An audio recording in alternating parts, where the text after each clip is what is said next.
Hello everyone, good morning. BEd second year में हमारा subject है गाइडेंस एंड काउंसलिंग, निर्देशन एवं परामर्श, जिसमें आज हमारी यूनिट सेकेंड स्टार्ट हो रही है। सेकेंड यूनिट में आज हमारा टॉपिक रहेगा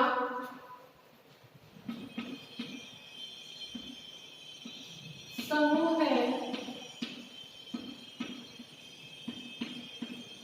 निर्देशन।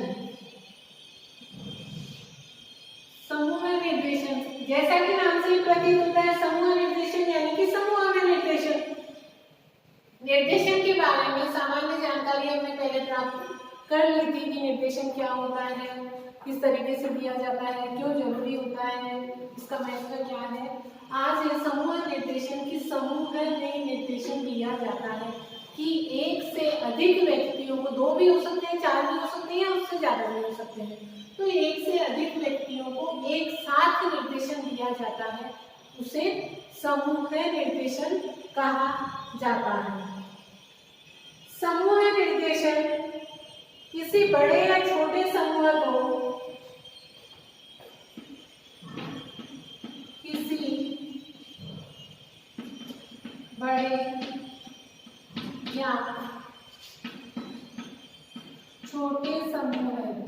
मैंने बताया था कि कुछ दो भी हो सकते हैं, चार भी या उससे ज्यादा भी हो सकते हैं। तो किसी बड़े या छोटे समूह है को उनकी सामान्य समस्याओं समूह को उनकी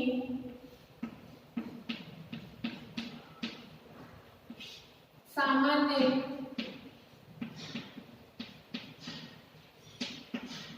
समस्याओं के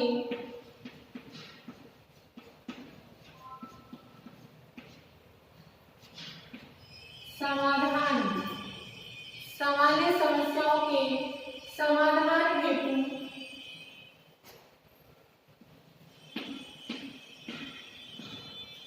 जो निर्देशन दिया जाता है, समूह निर्देशन कहलाता है। किसी बड़े या छोटे समूह को उनकी सामान्य समस्याओं कि कई सारे लोग हैं, मान लीजिए कि 10 व्यक्ति हैं, लेकिन उनकी समस्या एक ही है, तो उन 10 को इकट्ठा करके उनको एक साथ उस समस्या से बाहर निकलने के लिए, उस समस्या के समाधान के लिए एक साथ निर्देशन दिया जाता है, वह समूह निर्देशन कहलाता है। समूह निर्देशन के सिद्धांत।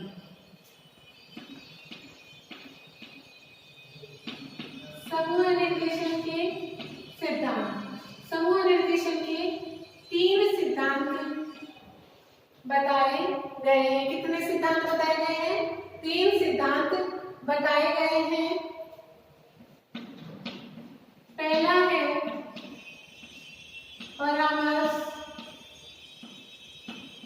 परामर्श पूरकता का सिद्धांत। दूसरा है समरूपता का सिद्धांत और तीसरा है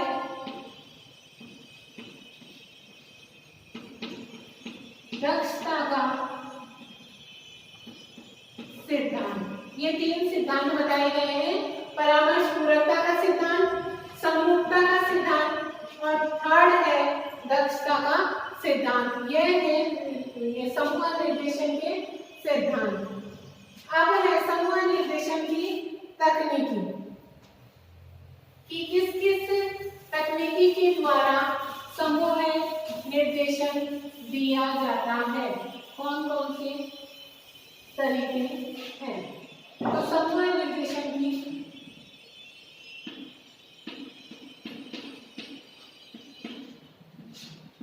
तकनीकी, जिसके अंतर्गत फर्स्ट है अनौपचारिक परिचर्चा।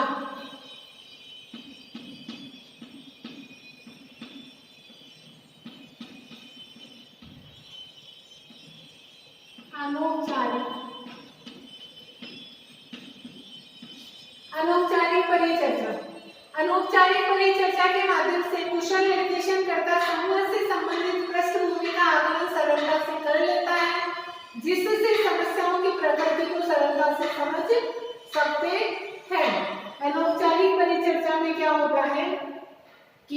समूह के सदस्य हैं उन सब की पृष्ठभूमि, उन सबसे संबंधित जो भी जानकारी होती है वह निर्देशनकर्ता प्राप्त कर लेता है, जिससे वह आसानी से सॉल्यूशन है वह उनको बता सकता है, समस्या का निदान, समस्या से बाहर निकलने का समाधान उनको बता सकता है।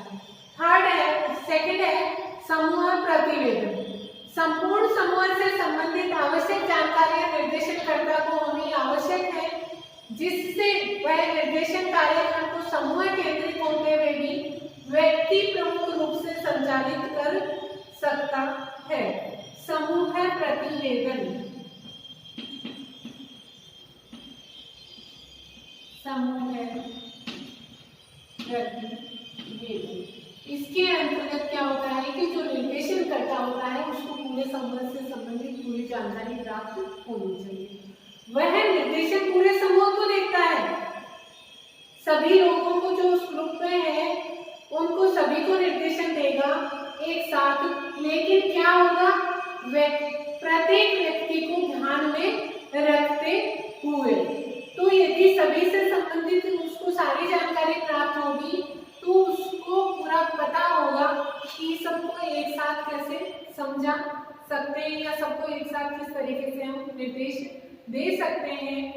तो व्यक्ति प्रमुख रूप से वह संचालित करेगा उस निर्देशन प्रोग्राम को। तीसरा है व्याख्यान। व्याख्यान के माध्यम से कुशल निर्देशनकर्ता विभिन्न समस्याओं के संदर्भ में उनके संभावित समाधान की एक रूपरेखा प्रस्तुत करता है। समस्याएं विभिन्न हैं,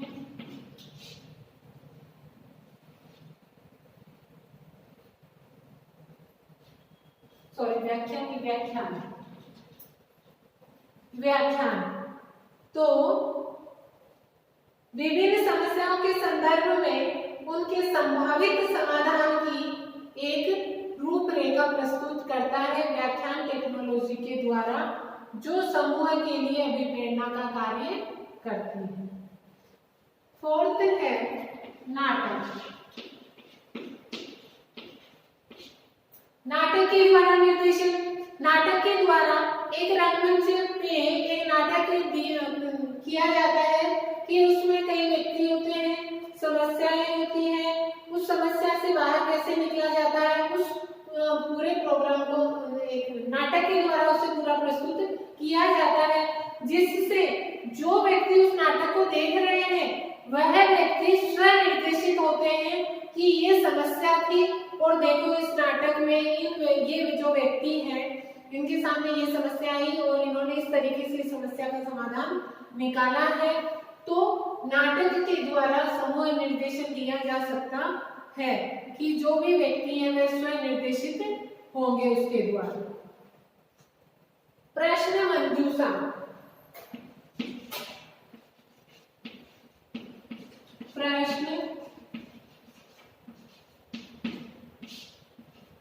प्रश्न मंजूषा शायद सबने नाम नहीं सुना होगा।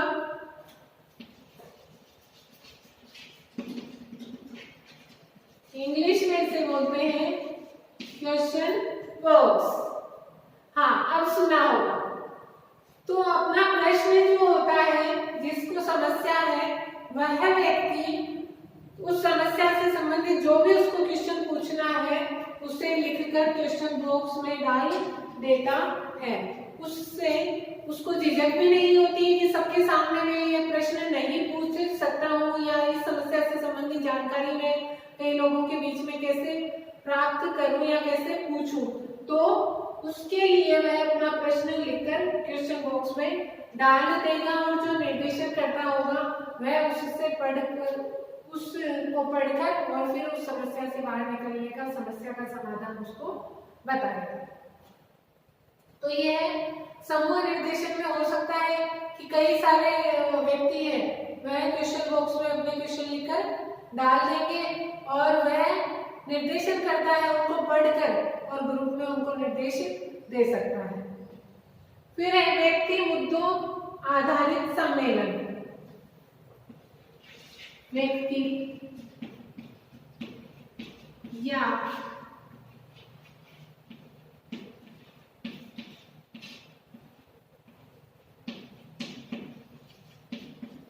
मुद्दों आधारित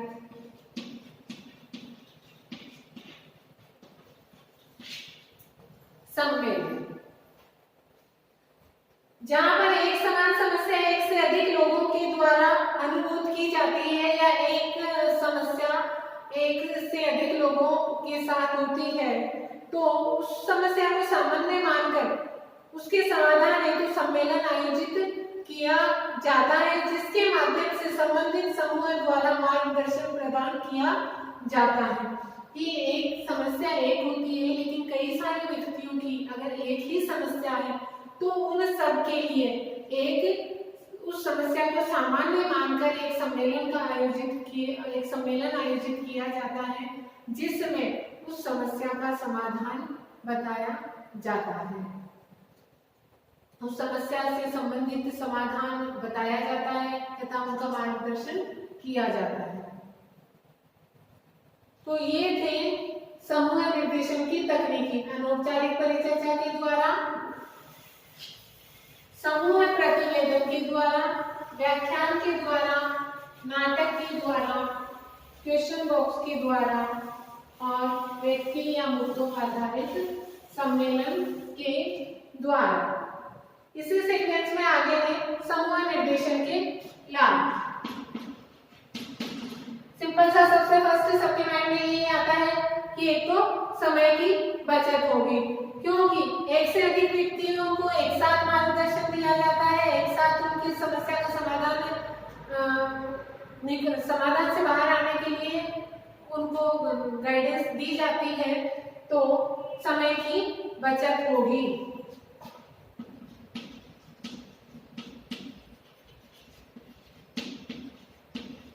समय की बचत।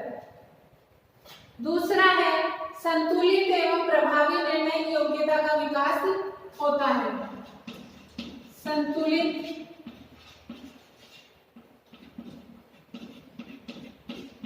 एवं प्रभावी निर्णय की क्षमता का विकास होता है।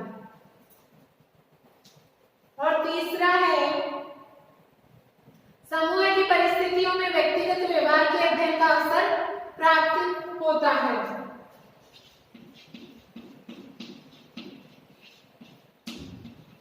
व्यक्तिगत व्यवहार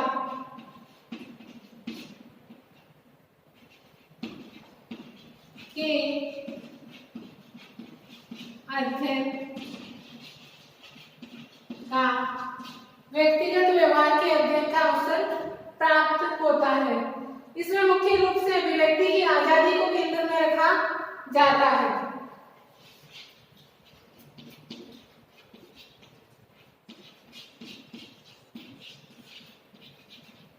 अभिव्यक्ति की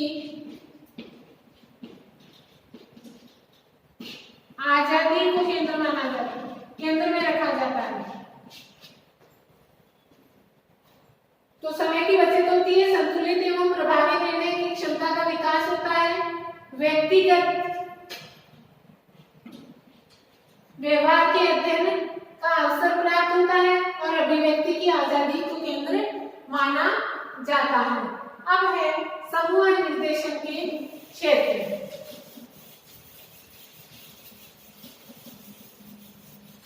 समूह निर्देशन के क्षेत्र कौन कौन से होंगे? कि एक तो शैक्षिक, शिक्षा से संबंधित जो भी बातें शैक्षिक क्षेत्र में शिक्षा से संबंधित जो भी बातें हैं उस क्षेत्र के अकॉर्डिंग वह सबको सामूहिक रूप से बताई जा सकती है, बताई जाती है। तो समूह निर्देशन का सबसे पहला क्षेत्र होगा शैक्षिक। दूसरा है घर, विद्यालय और हमें कहाँ समायोजन करना पड़ता है? घर में, विद्यालय में और दोनों को मिलाकर फिर क्या आएगा? समाज।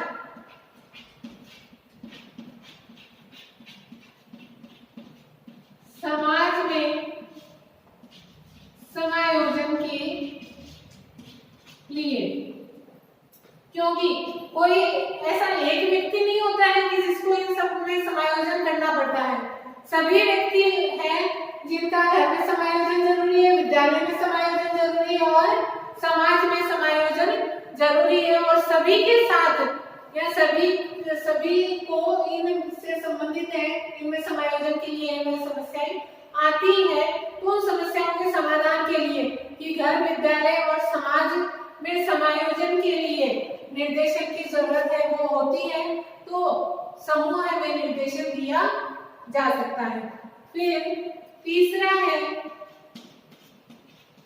इन सब में तो समायोजन हो जाएगा, फिर उसके बाद में क्या करना है, जीविकोपार्जन के लिए साधन ढूंढना है, कमाना पड़ेगा।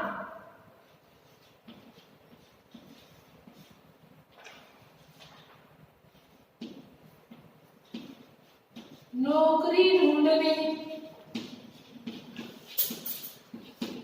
के कौशल के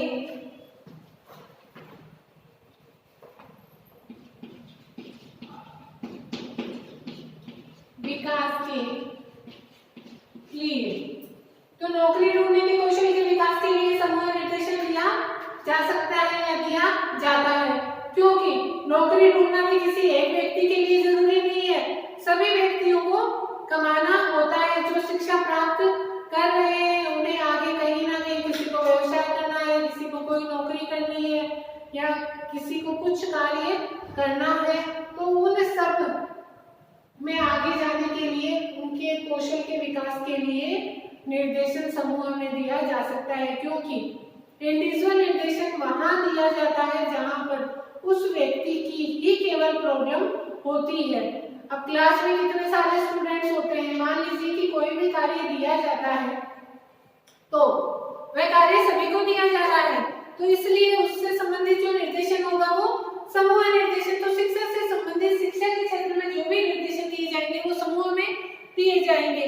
विद्यालय में बहुत सारे बच्चे आते हैं, घर में मेंबर्स होते हैं, किसी एक व्यक्ति से घर बनता है नहीं बनता है, घर में सदस्य होते हैं, तो सभी सदस्यों का एक दूसरे के साथ एडजस्टमेंट हो, एक दूसरे का ध्यान रखें, एक दूसरे के लिए हेल्पफुल हो, तो ये सारी चीजें। और समाज में समायोजन ये जरूरी है, नहीं तो समाज से हमको निष्कासित कर दिया जाएगा।